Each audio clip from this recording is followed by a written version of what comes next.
బడ్జెట్లో జలవనరుల శాఖకు ప్రాధాన్యత దక్కింది. జలవనరుల శాఖ పైహవులో 18,224 కోట్ల రూపాయలు కేటాయించారు.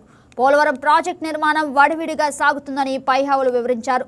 డయాఫ్రమ్ వాల్ నిర్మాణం 91% పూర్తయిందని, అలాగే పోలవరం ప్రాజెక్టు పురోగతి 60% దాటిందని పైహవులు చెప్పారు. సంకల్పం ఉన్న చోట సాధనకు మార్గం ఉంటుంది. రెండు తెలుగు రాష్ట్రాల సాగునీటి వ్యవస్థలపై సమగ్ర అవగాహన కలిగిన గౌరవ ముఖ్యమంత్రి గారు మన రాష్ట్రానికి లభించడం మన అదృష్టం. పట్టిసీమ వంటి పథకాలను ఆయన సక్రమంగా ప్రణాళిక చేసి అమలు చేయడం ద్వారా రాష్ట్రంలోని పలు ప్రాంతాలకు జలభద్రతను కల్పించారు. అదేవిధంగా హెచ్ఎన్ఎస్ఎస్ ప్రాజెక్టును కేవలం 100 రోజుల్లో ప్రారంభించి వేగంగా పూర్తి చేసి రైతులకు నీరందించేలా చేయడంలో ఆయన సంకల్ప బలం కీలక పాత్రను పోషించింది.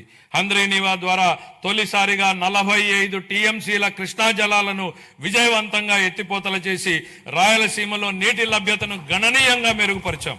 పోలవరం ప్రాజెక్టు విషయంలో పెండింగ్ ఉన్న 5,000 కోట్ల రూపాయల బిల్లుల్ని చెల్లించి పనులను వేగవంతం చేశాం.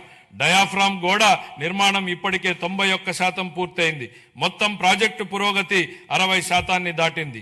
వెలుగొండ ప్రాజెక్టు బీఆర్ఆర్ వంశధార దశ 2, అలాగే వంశధార నాగావళి మరియు నాగావళి చంపావతి నదుల అనుసంధాన పనుల్లో సమాంతరంగా గణనీయమైనటువంటి పురోగతి సాధించబడింది.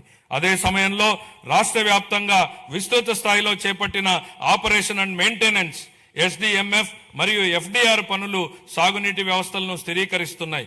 5 ఏళ్ల విరామం అనంతరం మొత్తం 6,047 నీటి వినియోగదారుల సంఘాలను ప్రజాస్వామ్య పద్ధతిలో పునరుద్ధరించడం ద్వారా సాగునీటి నిర్వహణలో రైతుల భాగస్వామ్యానికి మళ్లీ బలోపేతం చేశాం.